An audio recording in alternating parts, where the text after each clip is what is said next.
vous remercie, merci aujourd'hui de prendre le temps de vous joindre à ce webinaire. Notre série Branchez-vous à l'électromobilité reprend les grands thèmes liés aux enjeux de recharge et du sujet donc, de l'IRVE. Donc, je suis ravi de vous accueillir avec Rachel et Denis qui travaillent sur ces sujets avec moi sur de nombreux projets. Alors, la question aujourd'hui à laquelle nous allons répondre, c'est sur les prochaines 45 minutes, c'est en fait qui paie quoi lorsqu'un salarié, un client, un visiteur vient se recharger sur mon bâtiment. Après la grande époque des recharges gratuites, qui est le paradis quelque part des possesseurs des premiers véhicules électriques, effectivement maintenant cette question elle est devenue centrale pour traiter à la fois du modèle économique de la recharge, dans une période où effectivement l'accélération de la migration vers l'électromobilité est une réalité et les obligations d'équipement pour les propriétaires bailleurs ou les occupants, les locataires et les possesseurs de EV font qu'aujourd'hui le sujet de la recharge n'est plus quelque chose d'anecdotique et que les besoins vont en s'accroissant de manière exponentielle. Alors, ce que je vous propose, comment on va répondre effectivement à cette question. Donc, dans un premier temps, on va passer en revue les différents lieux de recharge. Bon, peut-être vous êtes déjà familier avec ça. On va regarder les différents types d'usagers de véhicules électriques dans l'entreprise et répondre ainsi à cette question pour chaque grand cas d'usage qui est rencontré dans le monde de l'entreprise. Bon, comme vous le savez, peut-être notre focus chez Mobility Plus, c'est vraiment le B2B. Donc, pour nous, c'est fournir des solutions de recharge aux entreprises, que ce soit pour les sites ouverts aux collaborateurs, mais aussi à leurs clients et tout type de visiteurs. Donc, commencer par ça, c'est effectivement parce que partir de cette compréhension de l'écosystème de la recharge et du qui perd quoi permet ensuite d'adapter son modèle économique à ses objectifs de recharge, que l'on soit sur un site industriel, un site tertiaire, un centre commercial ou même, on a des clients, des stations de recharge.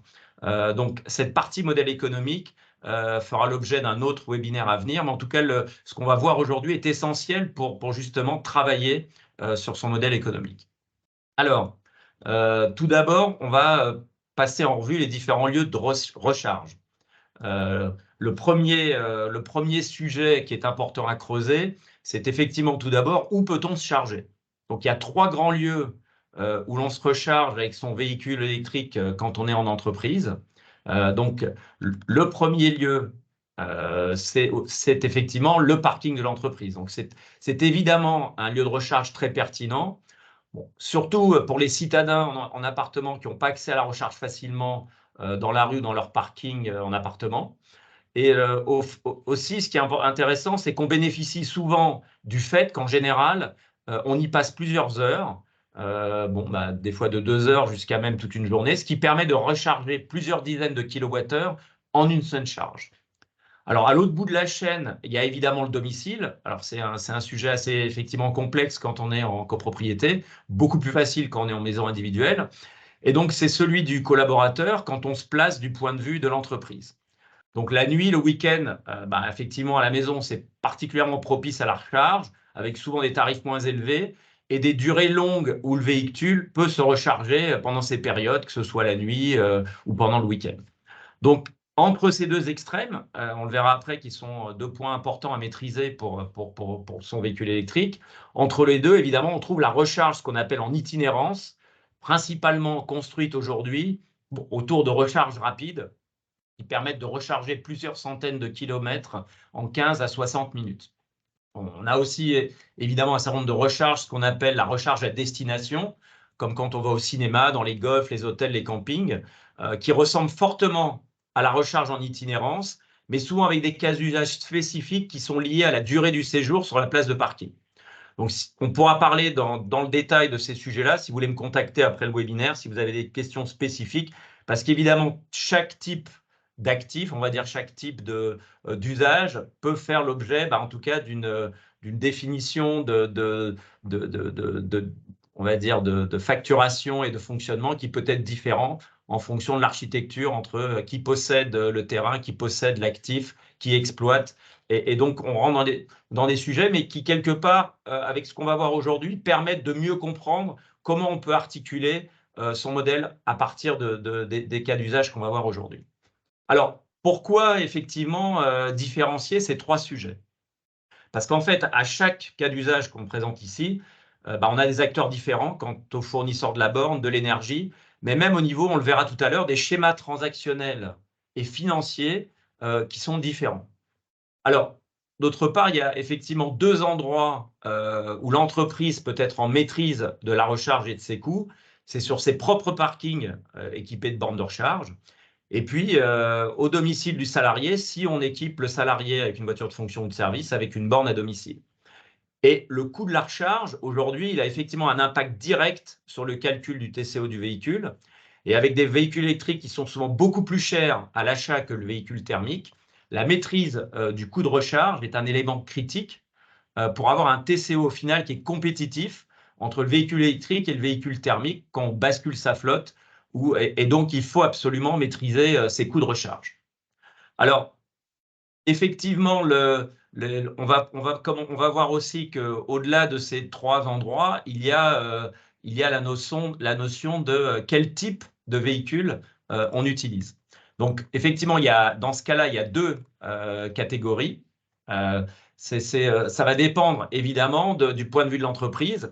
Il y a d'un côté les véhicules de fonction et de service. Donc, c'est des véhicules qui sont fournis au collaborateur dans le cadre de son contrat de travail. Et de l'autre côté, on a les véhicules personnels. On va traiter effectivement ensemble du cas quelque part où, dans le cas des véhicules de service et fonction, le carburant il est payé par l'entreprise. On a aussi des cas chez Mobility Plus où on a des véhicules de fonction statutaires qui sont fournis aux salariés, mais qui ne payent pas le carburant. Dans ce cas, on se retrouvera plutôt dans un schéma où même si le véhicule appartient aux salariés, on est dans un cas où la recharge, c'est comme si on avait son véhicule personnel. Vous verrez qu'on le traitera tout à l'heure. Alors, on va donc considérer effectivement dans ces cas d'usage que le coût de la recharge est pris en charge par l'entreprise au même titre que l'est la fourniture d'une carte carburant pour le véhicule thermique, dans le cas où on fournit le véhicule. À l'autre bout, dans le cas des véhicules personnels, alors on pourrait se poser la question pourquoi même traiter ce type de véhicule? Parce que du point de vue de l'entreprise, on est quelque part hors de son champ de responsabilité. Le choix du véhicule, la motorisation, à partir du moment où c'est un véhicule personnel, ça reste le choix du salarié, du collaborateur. Et effectivement, dans le cadre de ces déplacements professionnels, le choix du véhicule personnel est libre. Alors, le sujet, pourquoi on l'adresse aujourd'hui, c'est qu'effectivement, l'un des vecteurs de la décarbonation du transport, c'est le traitement du trajet domicile-travail. Même si la grande majorité des trajets aujourd'hui de ce type de trajet est inférieure à 50 km/h, ils sont très fréquents et effectivement, ils concernent la majorité des salariés parce qu'en France, une grande majorité reste quand même, des travailleurs vont à leur domicile ou utilisent un véhicule dans le cadre de leur fonction au quotidien. Alors, l'entreprise, effectivement, dans ce cas-là, même si elle a très très peu de véhicules de fonction, elle va mettre à disposition des bornes de recharge et ça va permettre à ses collaborateurs de réfléchir un peu plus sur le fait de s'équiper en véhicules électriques. Bon, il faut savoir aujourd'hui que plus de 60% des véhicules tout électriques sont achetés par des particuliers et donc en général très souvent par des actifs, donc des personnes actives qui l'utilisent dans le cadre de leur déplacement professionnel. D'ailleurs, cette bascule vers le véhicule électrique est aussi poussée par le législateur, puisqu'on majore aujourd'hui le remboursement des ICA, des indemnités kilométriques, de 20% lorsqu'on utilise un véhicule électrique pour ses déplacements. Donc, en s'équipant de bornes au bureau, l'entreprise, effectivement, elle va faciliter l'accès à la recharge. Elle va donc quelque part promouvoir l'acquisition de véhicules électriques, et en particulier pour les salariés qui, eux, n'ont pas accès à la recharge à domicile. Et donc, on va contribuer à l'accélération de la décarbonation des trajets domicile-travail. Et ce sujet-là a bien été compris aussi par le législateur, puisqu'on a bien une loi LOM qui est en vigueur, qui impose d'avoir entre 5 et 20% de ces parkings en fonction des dates d'obtention de permis. Et donc, ça veut dire que l'idée, c'est de pousser les entreprises à permettre la fourniture de l'électricité nécessaire aux véhicules électriques des salariés. Ce qu'on va faire, c'est qu'on va étudier les différents cas d'usage qui sont au croisement des lieux de recharge et du type de véhicule à considérer du point de vue de l'entreprise. Donc, pour chacun des deux types de véhicules, véhicule d'entreprise, véhicule personnel, nous avons 3 situations de lieu de recharge: la recharge au bureau, la recharge au domicile et la recharge en itinérance. Alors, il y a évidemment dans ce cas 2 cas d'usage qui sont totalement hors du périmètre de responsabilité de l'entreprise. Bon, en effet, dans le cas d'un véhicule personnel, la recharge à domicile ne relève pas de la responsabilité de l'entreprise, mais de celle du collaborateur.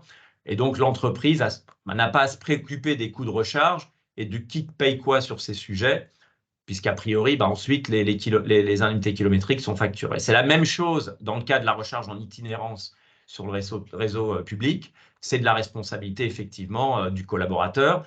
Bon, on verra tout à l'heure que on peut comprendre comment ça fonctionne, mais dans tous les cas, on ne va pas traiter aujourd'hui ces 2 cas d'usage. Donc, on va se focaliser effectivement sur les 4 cas qui sont répertoriés ici et qu'on va effectivement regarder en détail. Alors, on va commencer tout d'abord par les cas d'usage qui sont liés aux véhicules de fonction et de services qui sont fournis par l'entreprise. Alors, on va regarder du point de vue de l'entreprise comment je gère les coûts de recharge sur mes sites et qui va payer, enfin, les coûts de recharge de mes collaborateurs et qui va payer quoi dans ce cadre-là. Donc, je vous propose d'aller vers ce premier cas d'usage. Évidemment, comme on l'a vu, on a 3 cas. Le premier cas, c'est la recharge sur mon parking d'entreprise. Donc, c'est le premier cas d'usage, c'est la façon dont je vais gérer la recharge de mes véhicules de fonction ou de service sur mes parkings d'entreprise qui relèvent donc effectivement de ma responsabilité, souvent sous la direction des services généraux, une direction immobilière. Donc, ça peut être, même au sein d'un même groupe, une même entreprise, ça peut être un bâtiment tertiaire, ça peut être un site industriel, ça peut être un parc d'activités. On peut avoir des parkings où on met des bornes à disposition qui sont en extérieur, en sous-sol. On peut avoir des places de parking qui sont libres d'accès ou qui sont sécurisées. On peut avoir des places affectées ou des places mutualisées. Mais dans tous les cas, comment ça fonctionne concrètement? En fait, dans la mesure où je suis sur mon parking et que j'ai une borne de recharge, il faut évidemment qu'elle fonctionne et qu'on fournisse l'électricité qui est nécessaire pour permettre évidemment de recharger le véhicule. Donc, évidemment, cette borne, elle est raccordée à un tableau électrique, à une alimentation, et il y a un contrat avec un fournisseur d'énergie qui permet de fournir l'électricité nécessaire à mes propres véhicules, puisque ce sont des véhicules de fonction, soit je possède ou qui sont de plus en plus en leasing.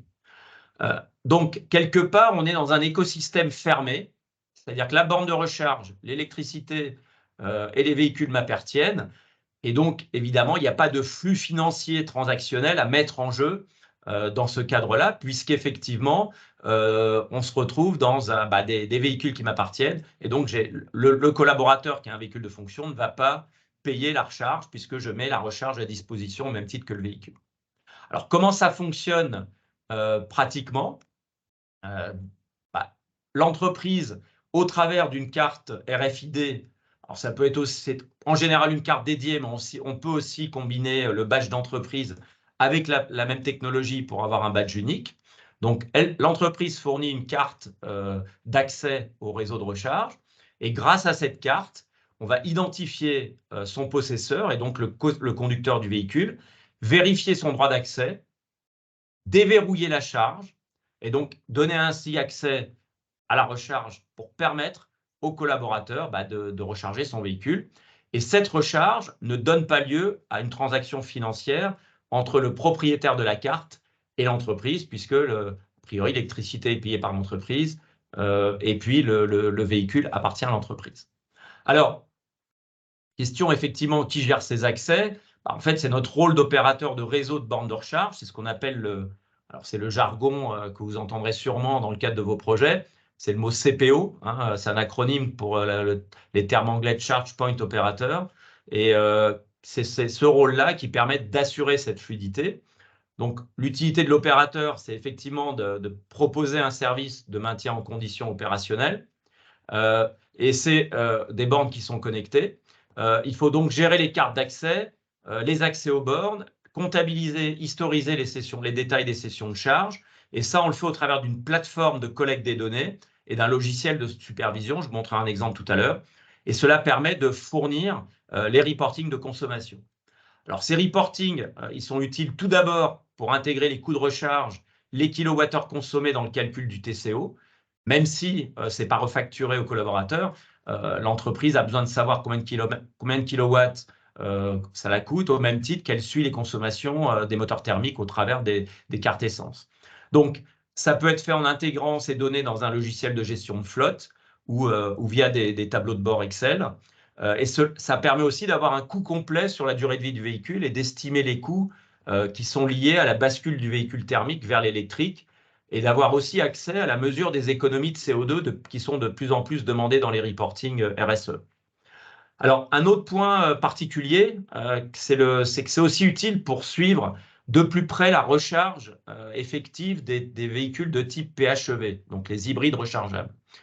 Le TCO des hybrides rechargeables, pour le suivre, il faut impérativement, pour que ce soit, on va dire, qu'il y ait un intérêt pour l'entreprise, au-delà de l'intérêt fiscal, de passer à ce type de véhicule, il faut que les véhicules rechargent et il faut qu'ils roulent le moins possible sur le véhicule thermique. Donc, si les véhicules ne rechargent pas, mécaniquement, les coûts explosent parce qu'on a un petit moteur, on a une batterie embarquée qui pèse pas mal de kilos et on a un coût au kilomètre qui explose et les émissions qui grimpent. Donc, d'ailleurs, ce qu'on voit, c'est que quelque part, le taux de prise des PHEV, il est 75% pour les entreprises et 25% chez les particuliers.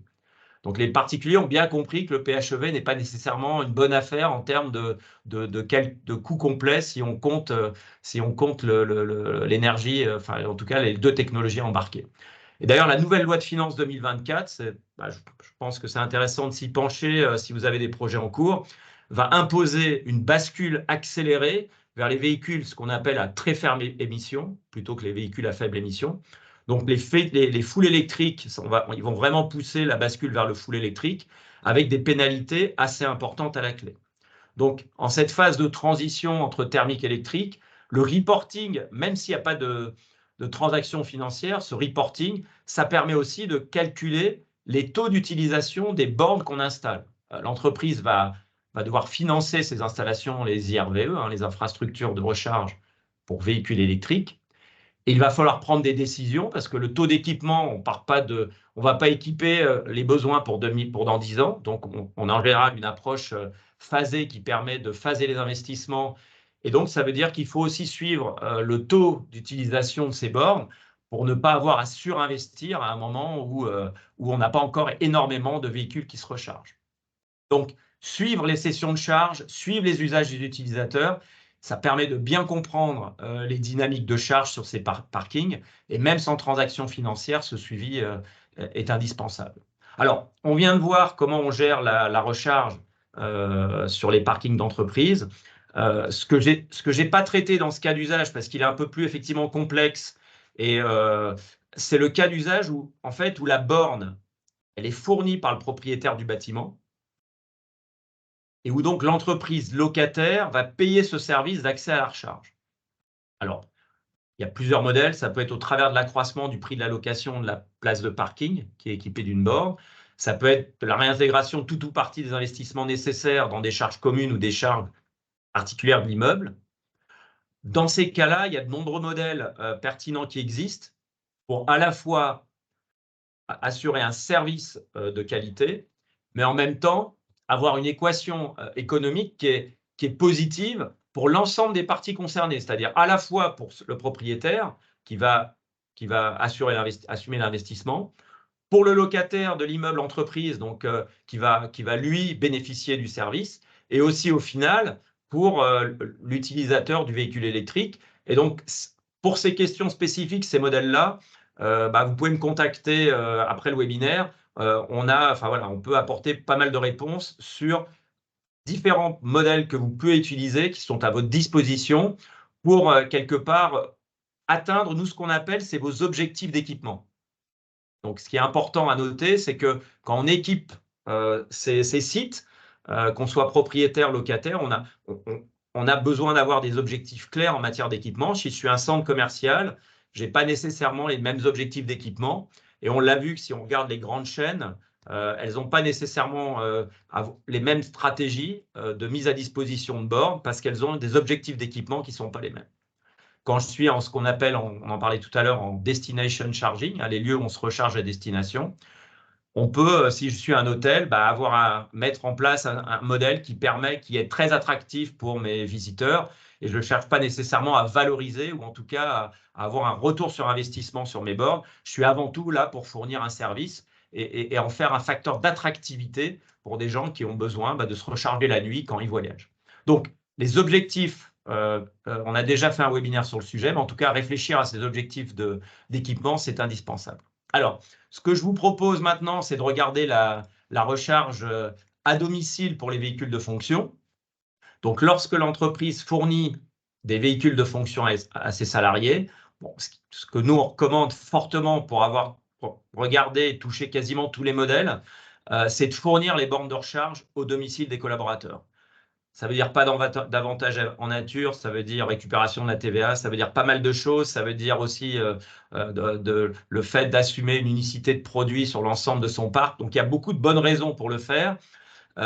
Alors, pourquoi effectivement, en tout cas, évaluer l'intérêt de le faire de fournir la borne de recharge et d'assurer une capacité de recharge à domicile? D'abord parce qu'en France, on a le nucléaire et qu'effectivement, le coût de l'électricité au domicile, il est connu, il est maîtrisé. Alors, il varie évidemment. On a vu qu'on a eu des augmentations non négligeables sur les 24 derniers mois. Mais dans tous les cas, on est sur des coûts bien inférieurs aux coûts de recharge des bornes publiques ou en itinérance. Donc, on a aussi des clients où le salarié qui a un véhicule de fonction ne passe que très rarement au bureau. Comme par exemple, on travaille avec une entreprise d'expertise en assurance et effectivement, les gens doivent recharger à domicile pour pouvoir faire leur tournée dans la journée, aller examiner les sinistres pour lesquels ils ont des responsabilités. Donc, l'intérêt, c'est si on veut décarboner sa flotte, si on veut ou si on doit, si on regarde la nouvelle loi de finances, et migrer vers le véhicule électrique, fournir une borne de recharge au domicile du salarié, ça peut être une très bonne solution. Et dans ce cas, effectivement, nous sommes dans un schéma inverse par rapport à ce qu'on a vu tout à l'heure. Même si la borne est fournie par l'entreprise, c'est le collaborateur qui, au travers de son contrat d'électricité, souvent raccordé au compteur Linky, c'est lui qui fournit l'électricité au véhicule. Donc, lorsqu'il charge son véhicule électrique, quelque part, il fournit de l'électricité à l'entreprise. Dans ce cas, effectivement, quelqu'un me note qu'il n'y a pas d'avantage en nature si la borne est démontable. Effectivement, en tout cas, si la borne reste la propriété de l'entreprise. Donc, la borne, donc, quand on présente la carte RFID qu'on fournit, donc la même qui peut être fournie pour la recharge en entreprise, la borne, elle va être déverrouillée et ça va permettre de comptabiliser les sessions de charge effectuées au domicile. Nous, on fournit aussi, dans le cadre des installations à domicile, des cartes qu'on appelle Family and Friends. C'est des cartes qui permettent à un ami ou à un membre de la famille de recharger sur la même borne sans que les sessions qui sont faites par d'autres des personnes extérieures à l'entreprise soient comptabilisées et qu'elles ne soient pas effectivement refacturées quelque part à l'entreprise. Alors, petite parenthèse technique, parce qu'on a eu des cas sur un certain nombre de bornes qu'on a rencontrées en entreprise. Il faut, dans tous les cas de figure où il y a transaction financière, il faut que les bornes soient équipées d'un compteur qu'on appelle MID, qui permet de certifier et d'autoriser le comptage officiel. Dans ce cas, nous, dans le cadre B2B, puisqu'on opère exclusivement dans du cadre B2B, on fournit évidemment que des bornes qui sont systématiquement équipées de ce type de compteur, mais il faut être particulièrement vigilant là-dessus. Alors, comment ça fonctionne ensuite au niveau du reporting? C'est que l'entreprise reçoit un reporting mensuel consolidé de toutes les sessions de charge de l'ensemble des collaborateurs ayant effectué des recharges à domicile. Et donc, chaque mois, à partir de ce reporting, on a les éléments qui permettent le remboursement de chaque collaborateur des kilowattheures qu'il a consommés chez lui pour alimenter des véhicules de l'entreprise. Et on peut le faire selon deux schémas, soit par les éléments variables de paie, en s'intégrant, nous on le fait en s'intégrant avec certains clients directement avec le RP de paye, soit directement par l'opérateur. Donc nous, on assure le remboursement sur les comptes des collaborateurs individuellement. Donc, dans la recharge à domicile, on est bien dans le schéma inverse. C'est bien à se rappeler, c'est le collaborateur qui fournit l'électricité et l'entreprise qui rembourse le kilowattheure consommé aux salariés. Et se pose évidemment la question sur la base d'un prix unique prédéfini. Alors, l'idée, c'est que ce prix soit cohérent avec le prix d'électricité pour les particuliers. On s'assure aussi qu'il y a une certaine continuité, c'est-à-dire qu'il ne varie pas chaque mois pour avoir une stabilité et éviter les appels des collaborateurs qui se demandent pourquoi il y a un remboursement différent s'ils n'ont pas vu la note passer, comme quoi on avait changé le taux de remboursement. Mais on est sur un taux de remboursement unique et on essaie de garder une certaine stabilité dans le temps avec des changements éventuellement annuels ou voire semestriels, mais pour effectivement que les gens se posent le moins de questions possible et qu'ils s'inquiètent le moins possible par rapport à ces sujets-là. Alors, on a vu donc à présent le cas de la recharge au travail et le cas de la recharge à domicile avec le véhicule de fonction. Je vous propose maintenant de regarder la recharge en itinérance. Alors, la spécificité de la recharge en itinérance, c'est que ça implique une borne qui n'appartient pas à l'entreprise. Et donc, l'électricité n'est pas fournie par l'entreprise. Il y a donc un tiers qui a mis cette borne à disposition du public, l'a fait raccorder à un point de livraison électrique, à un contrat d'énergie avec un fournisseur d'électricité, et qui met dans le cadre de ces opérations des bornes à disposition du public pour permettre aux personnes qui sont en itinérance, donc qui voyagent d'un point à un autre, de se recharger sur le réseau public. Ça peut être des stations-service, ça peut être des stations dédiées, des Ionity, des Fastned, des grands acteurs dédiés à ça. Ça peut être des bornes Tesla maintenant qui sont nombreuses à être ouvertes au public. Ça peut être effectivement une intercommunale, une commune, voire, comme on l'a dit tout à l'heure, des hôtels, des campings, des supermarchés qui mettent des bornes à disposition du public. Donc, on est dans ce cas, c'est un tiers qui a décidé de mettre à disposition ces bornes et de fournir l'électricité qui va avec. Et évidemment, il faut qu'il en retire un retour sur investissement. Comment effectivement ça va fonctionner? Donc, ce type de recharge, maintenant, ça va mettre en jeu un nouvel acteur dont on n'a pas parlé jusqu'à présent dans l'écosystème de la recharge. C'est ce qu'on appelle l'opérateur de mobilité, et en anglais, MSP pour Mobility Service Provider.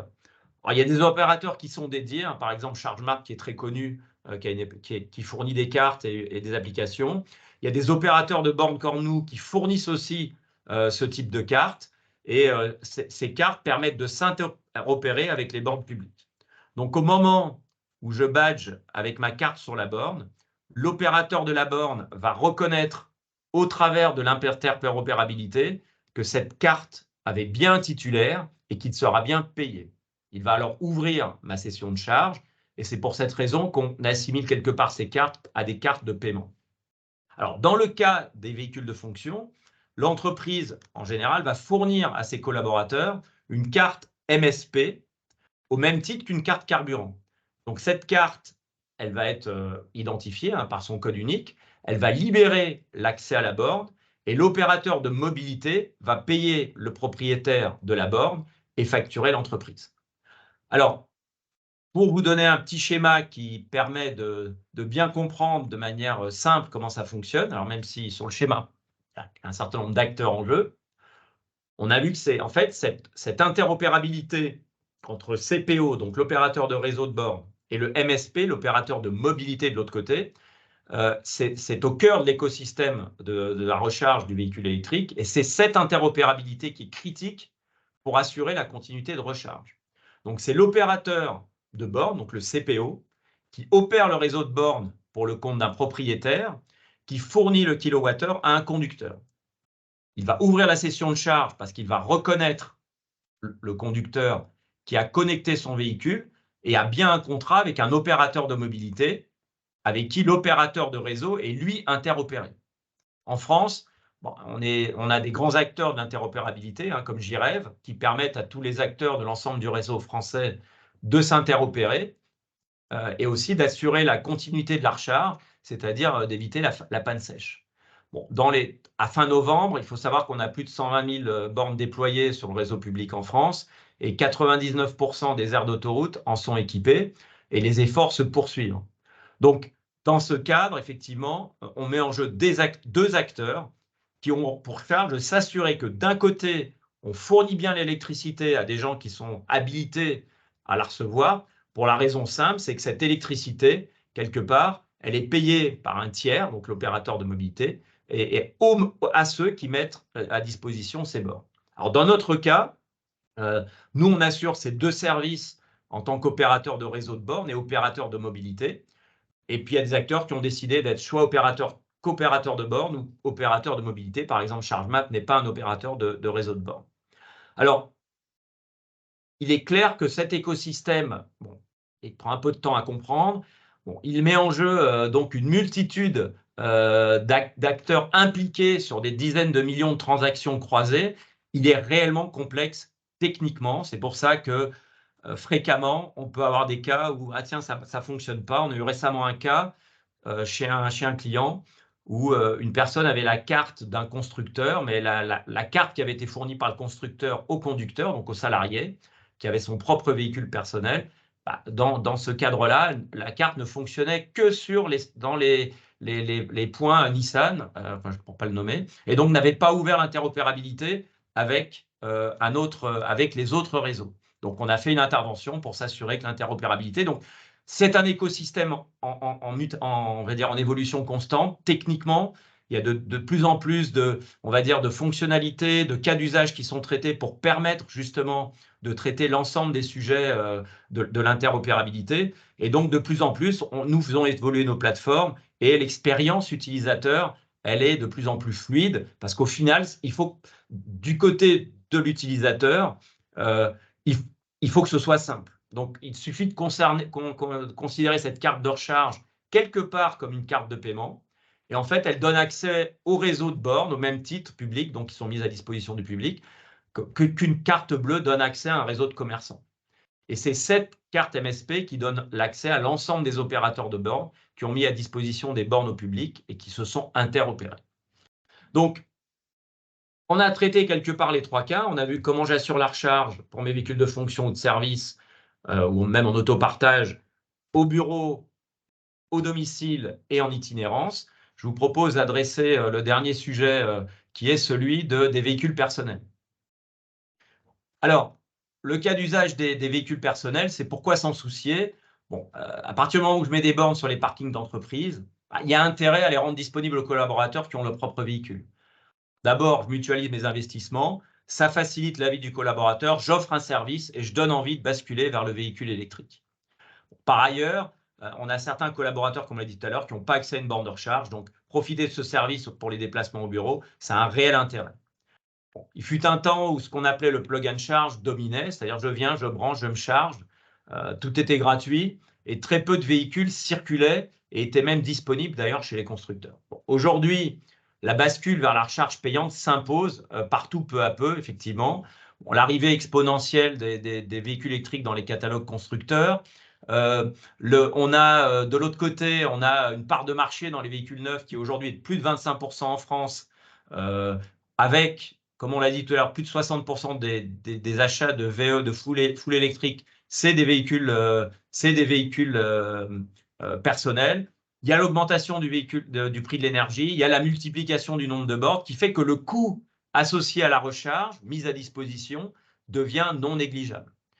Donc, sans compter que la recharge sur les bornes en entreprise, même si aujourd'hui elle est prise pour une valeur zéro par l'URSSAF, elle est considérée comme un avantage en nature. Donc, on sait à terme que ce sera un avantage en nature, que ce sera probablement taxé si c'est mis à disposition gratuitement. Donc, la recharge, même pour les véhicules de société, ça nécessite l'identification de qui se charge pour combien de kilowattheures. Alors, comment ça fonctionne? On est dans un écosystème où, effectivement, on est dans à peu près le même cas que la borne publique. Nous, on appelle ça souvent en mode semi-public. C'est-à-dire que l'entreprise va mettre à disposition l'électricité au travers de ses bornes, grâce à son contrat d'énergie, avec son fournisseur, son infrastructure de borne qui est mise à disposition. Donc, la borne, elle est déverrouillée comme sur une borne publique avec une carte MSP. Le collaborateur qui utilise un véhicule personnel, qui a en général une carte MSP, on peut nous aussi en fournir, et la même qu'il utilise en itinérance. Donc, le salarié va brancher son véhicule, va badger sur la borne. La borne qui a été ouverte au public va reconnaître la carte MSP de l'opérateur en question va ouvrir la session de charge. Et l'opérateur CPO, donc qui opère la borne pour le compte de l'entreprise, va facturer l'opérateur de mobilité avec le collaborateur a souscrit un abonnement MSP. Et on va donc envoyer une facture à cet opérateur qui, évidemment, lui, va le répercuter à son abonné conducteur. Et donc, l'opérateur MSP va payer cette session de charge à l'opérateur CPO qui, lui, va rembourser l'entreprise.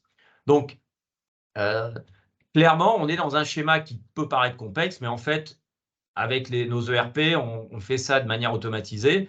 Bon, l'enjeu, c'est de définir à quel prix je mets le kilowattheure pour mes salariés équipés de véhicules personnels. Ça fait souvent l'objet de réflexion dans l'entreprise, à savoir si l'entreprise souhaite intégrer un coût d'amortissement des bornes ou si on facture les kilowattheures à l'euro pour l'euro. Bon, on a la capacité, nous, d'intégrer on peut facturer l'électricité. Ça permet éventuellement d'intégrer un coût sur l'investissement sur ces bornes. On a des clients qui prennent l'investissement dans l'infrastructure électrique à leur charge et d'autres qui intègrent dans le coût du kilowattheure en intégrant un amortissement sur la borne.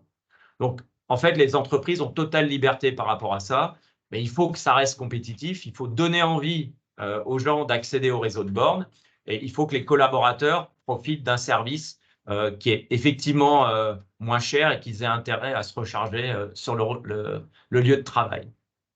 Alors, peut-être juste pour vous donner un exemple, ça c'est ce que je viens d'illustrer. Donc, on a ce schéma avec l'ensemble de la chaîne, avec l'idée c'est que ce soit une transparence sur l'ensemble des sujets.